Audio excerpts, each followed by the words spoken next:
Hey there, survivors. Thanks for tuning into this story. If you're new here, please consider subscribing. It really helps me keep these stories coming. While you're here, let me know in the comments where you're listening from. Now, let's get started. The fluorescent lights flickered overhead as Dr. Sarah Chen checked her watch again. 2:47 a.m. Another late night at Research Facility Omega.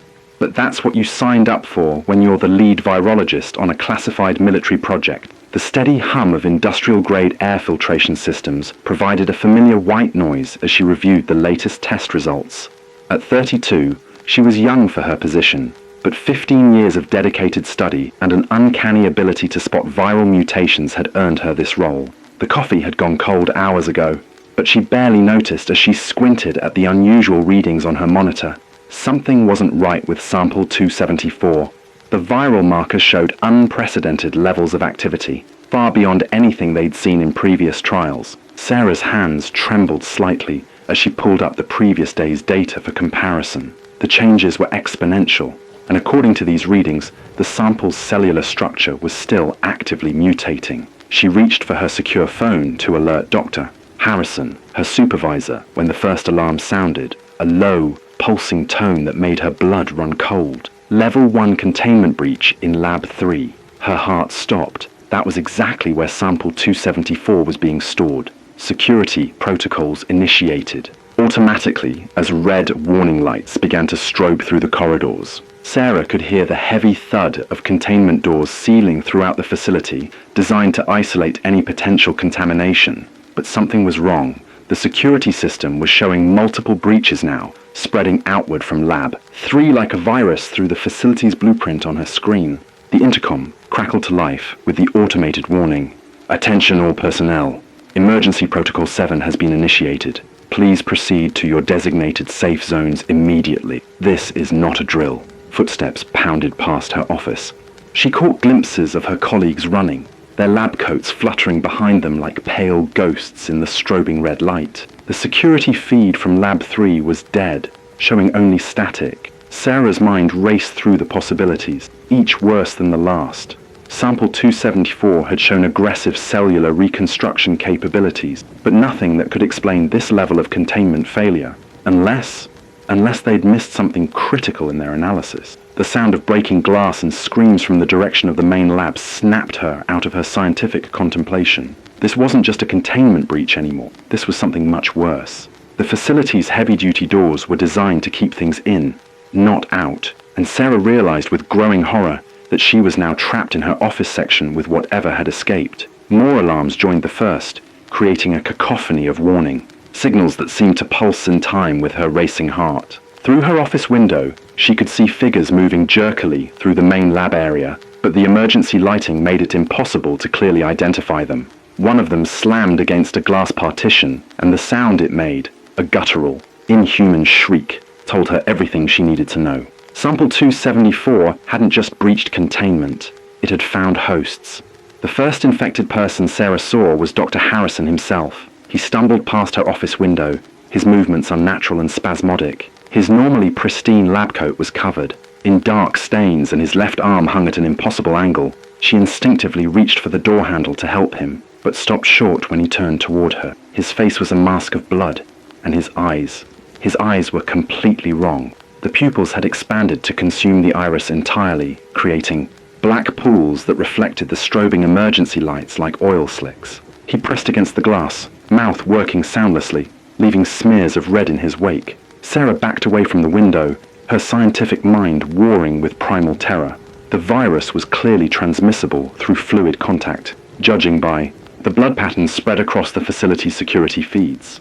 The infection rate was unprecedented. She could see more figures joining Harrison in the main lab, all moving with that same jerky, uncoordinated gait.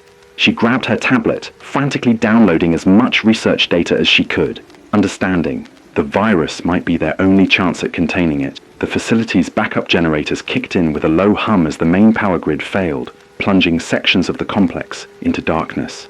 The secure phone line was dead when she tried it, but the internal communication system was still functioning. Sarah broadcast on all channels.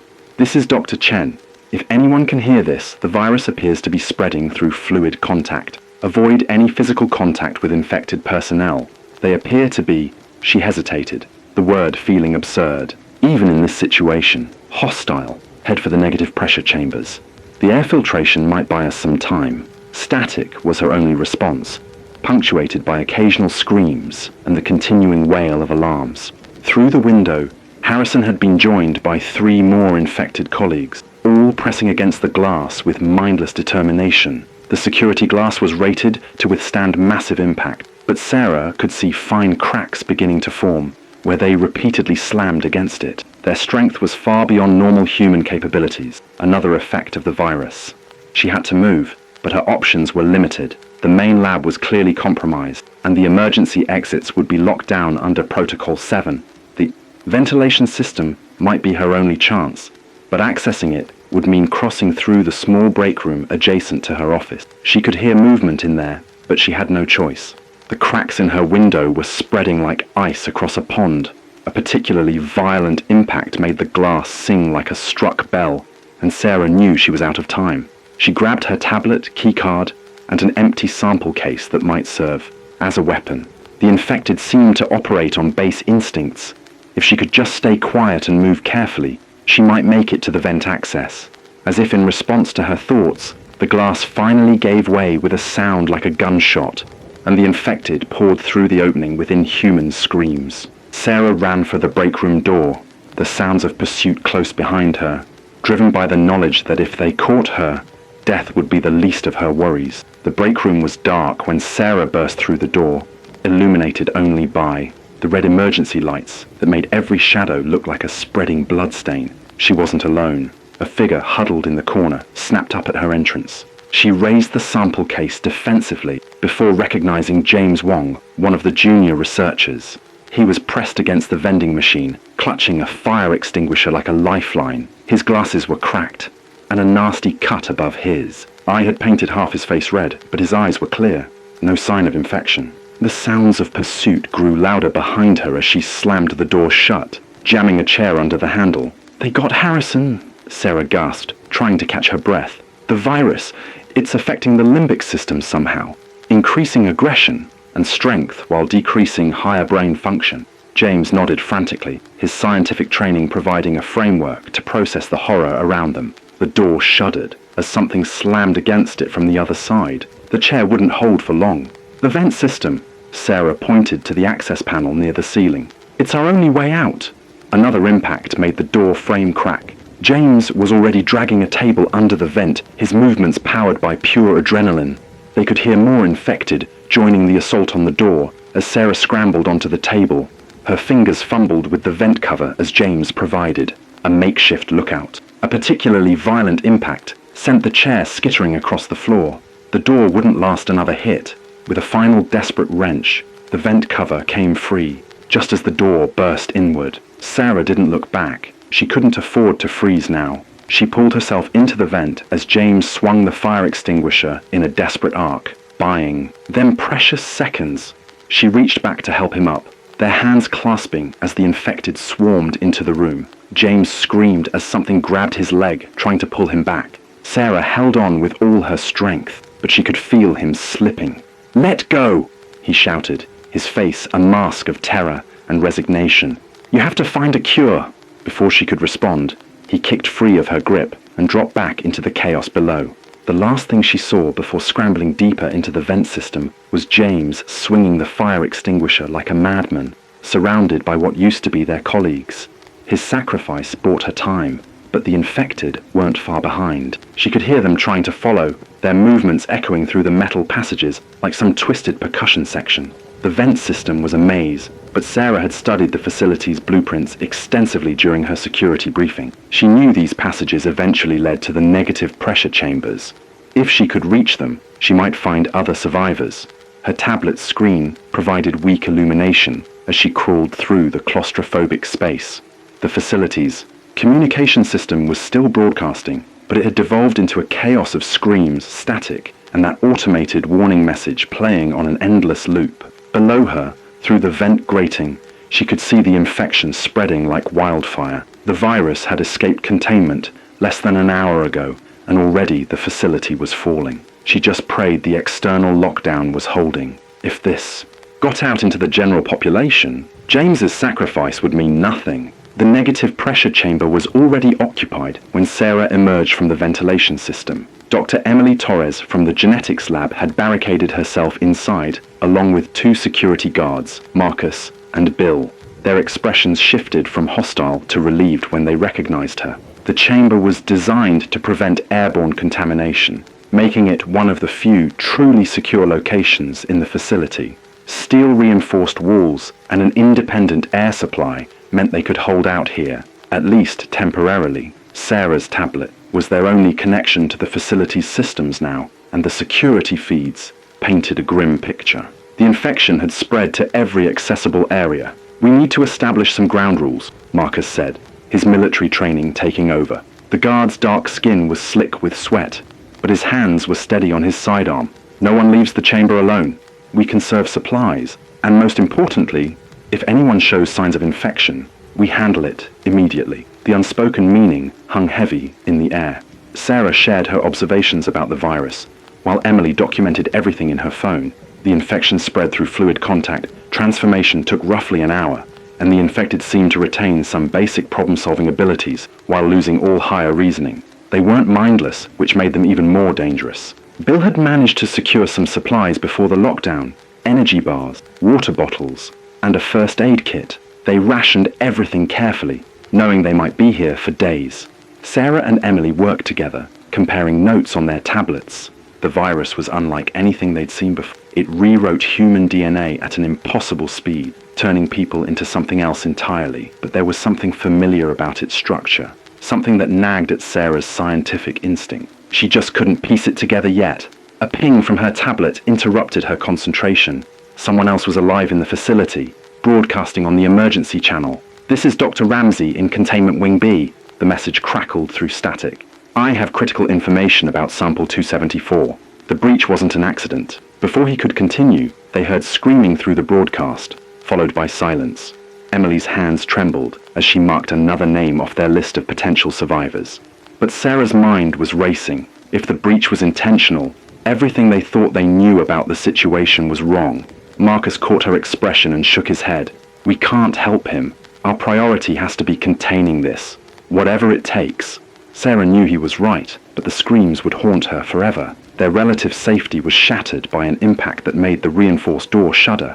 The infected had found them, dozens of them pressed against the observation window, their mutated faces twisted in mindless rage. Sarah recognized most of them, colleagues she'd worked with for years, now transformed into monsters. Among them was James, his glasses gone, and his face covered in blood, but still wearing that same lab coat. He seemed to stare directly at her, and for a moment, she thought she saw a flicker of recognition in those black eyes. Then he slammed against the glass with inhuman force, and the moment passed. They were trapped in their sanctuary, and their former friends were now their wardens. The truth about Sample 274 emerged in pieces as Sarah and Emily analyzed their combined data. The virus wasn't just changing its hosts, it was evolving, becoming more efficient with each new infection. The early cases showed signs of degradation, but the newer infections were different. They were stronger, faster, and most terrifyingly, showing signs of coordination. The infected weren't just attacking randomly anymore, they were hunting. Through the observation window, they could see them working together, testing different sections of the chamber's defenses. Marcus and Bill exchanged worried looks. Their ammunition was limited, and against these numbers, it would only buy them seconds if the barriers failed. A pattern in the data caught Sarah's attention. Something about the virus's base structure seemed artificial, almost engineered. She cross-referenced it with her archived research files and felt her blood run cold. 3 months ago, they'd received a mysterious sample from a military contractor, marked only as Project Revival. The viral markers were nearly identical to Sample 274. This wasn't a containment accident. Someone had deliberately combined the samples, creating something far deadlier than either strain alone. The implications made her feel sick. Whoever had done this hadn't just caused a breach. They'd engineered a weapon. Bill was the first to show symptoms, though he tried to hide them. Sarah noticed his hands shaking as he checked the chamber's air filters, saw the way he winced at the emergency lights as his pupils began to dilate. He must have been scratched during their escape to the chamber, and now the virus was taking hold. They all knew the protocols, had agreed to them, but facing the reality was different. Emily couldn't watch as Marcus raised his weapon. Bill just nodded, tears streaming down his face. "Make it quick," he whispered. "I don't want to become one of them." The gunshot echoed through the chamber like a thunderclap. Sarah forced herself to document everything about Bill's transformation, even as her heart broke. His body convulsed long after death, the virus continuing its work. Within an hour, he began to move again, but his eyes were black pools, and his movements had that same jerky quality they'd observed in the others. The infected outside became frenzied at the sight, redoubling their efforts to breach the chamber. Marcus's hands hadn't stopped shaking since he'd pulled the trigger. Emily retreated to a corner, unable to watch her colleague's final transformation, but Sarah couldn't look away. Understanding the virus was their only hope of stopping it. The next revelation came from Emily's research files. Project Revival hadn't been a military project at all. It was a classified medical research initiative aimed at cellular regeneration.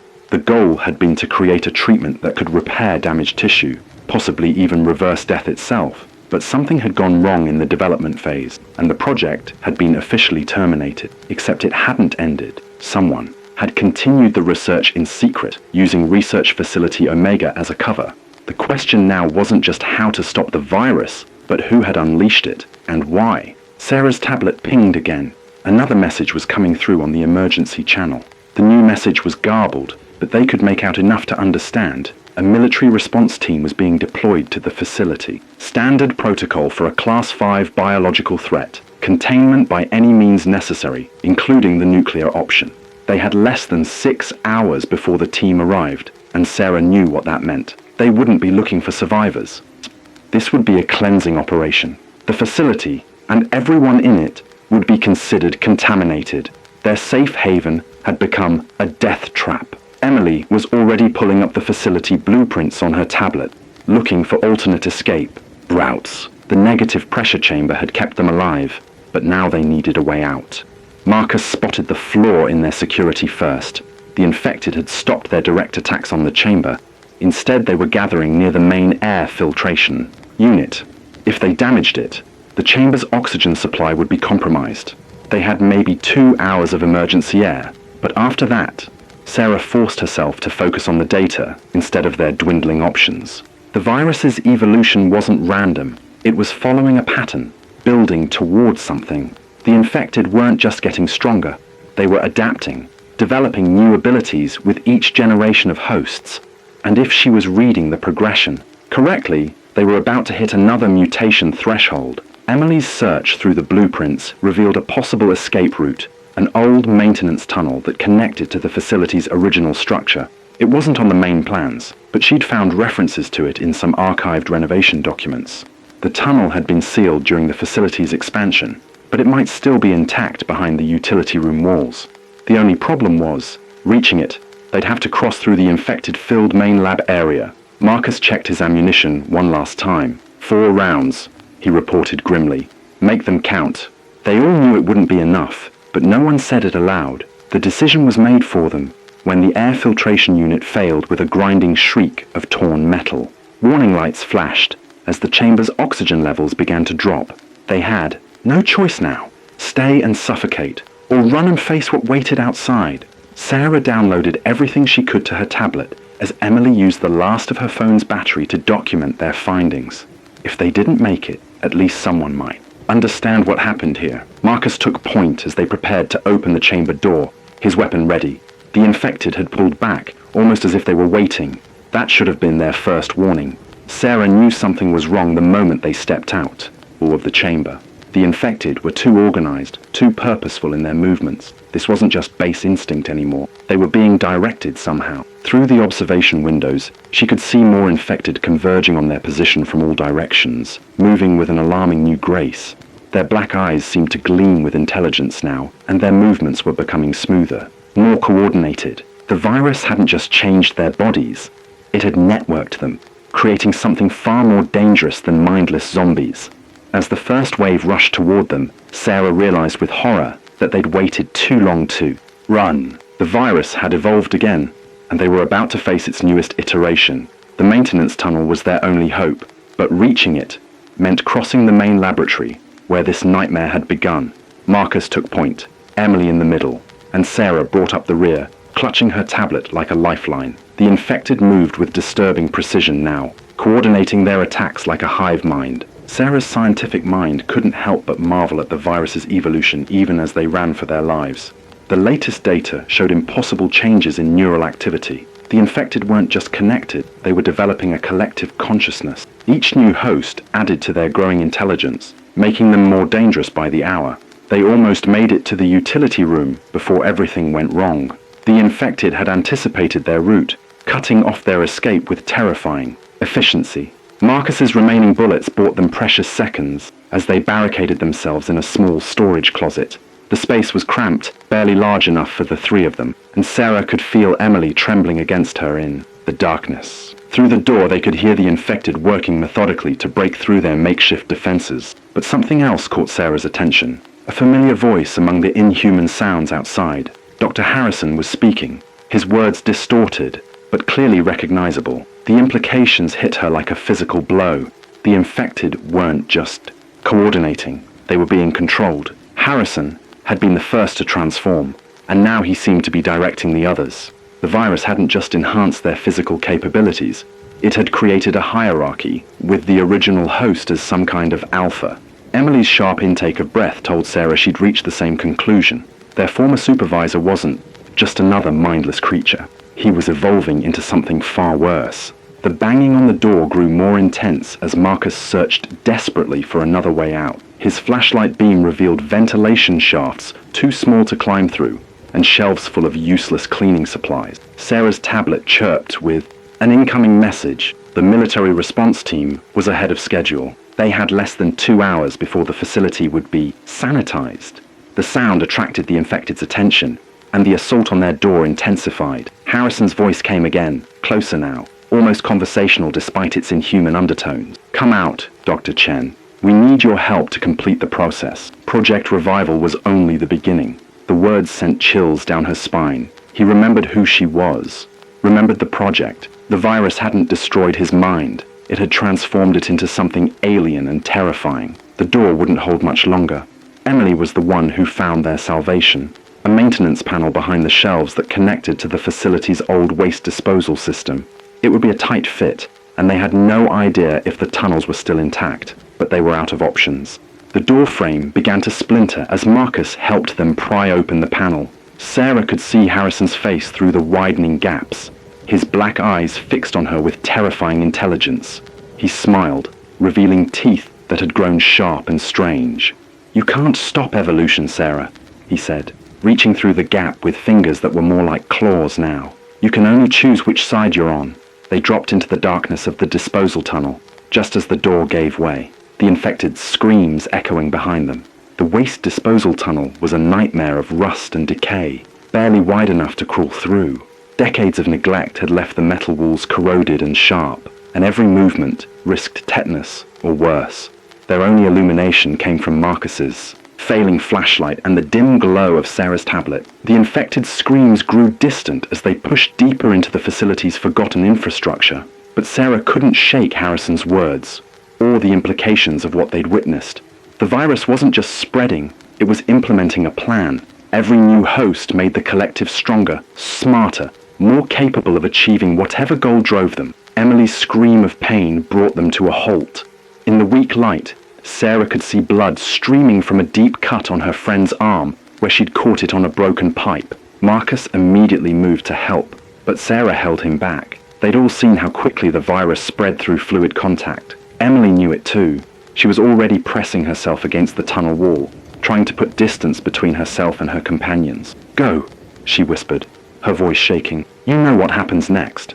I won't risk infecting you too." Sarah wanted to argue, to find some way to help her friend, but the scientist in her knew better. The virus was too efficient, too perfectly designed. Emily's fate was sealed. Marcus had to physically drag Sarah away as Emily's breathing became labored. The first signs of transformation beginning. They could hear the infected above them now, following their path through the facility's maintenance systems. Harrison's voice echoed through the tunnels. distorted by the metal walls, but still carrying that terrible intelligence. Your friend's sacrifice won't be wasted, Dr. Chen. She'll help us reach the next stage, just like you will. Sarah's tablet showed their time running out, less than an hour until the military arrived. But it also showed something else. They were nearing the facility's original foundation. If the old blueprints were accurate, they were almost at the tunnel's exit. The sound of Emily's final scream would haunt Sarah forever, human pain transforming into something alien and hungry. Marcus's face was a mask of determination as he helped Sarah through a partially collapsed section of tunnel. They could hear movement behind them now, too fast and too coordinated to be normal infected. The virus was adapting again, improving its hosts with each new iteration. Sarah's research data showed impossible spikes in neural activity, suggesting the collective consciousness was growing stronger. She couldn't help but wonder if any trace of their original selves remained in that shared mind, or if the virus had erased everything that made them human. Their path ended at a rusted maintenance hatch, sealed for decades, but still intact. Marcus braced himself to force it open as the sounds of pursuit grew closer. Sarah's tablet showed multiple heat signatures converging on their position. The infected had split up to cut off their escape routes. They were learning, strategizing, becoming something that evolution had never intended. Harrison's voice came one last time, closer than ever. You can't run from progress, Sarah. Evolution only moves forward. The hatch groaned as Marcus strained against it, rust flaking away, like dead skin. Behind them, in the darkness, Sarah could see Emily's silhouette approaching, her movements smooth and predatory. Her eyes gleamed with that same terrible intelligence she'd seen in Harrison. Time had run out. The hatch finally gave way with a shriek of tortured metal, revealing the facility's original entrance tunnel. Emergency lighting cast everything in a bloody glow as Sarah and Marcus pulled themselves up. They'd barely made it 10 steps before the infected poured through the opening behind them, moving with inhuman grace. Emily was among them, her transformation complete. The virus had changed her in strange ways. Her limbs were longer, her movements almost liquid. Harrison emerged last, and Sarah barely recognized him. His evolution had progressed further than the others, his form twisted into something that only vaguely resembled humanity. The collective consciousness had reshaped him into its perfect avatar. Marcus's last bullet caught Emily in the chest as she lunged for them, but she barely seemed to notice. The virus had made them nearly impossible to stop. Only complete physical destruction would end them now. Sarah's tablet showed the military response team's arrival was imminent. Soon, this entire facility would be cleansed with nuclear fire. But Harrison's words haunted her. Evolution only moves forward. The virus wasn't contained to just this facility anymore. She could see it in his twisted smile. Somehow, it had already spread beyond these walls. This wasn't just about survival anymore. It was about preventing an apocalypse.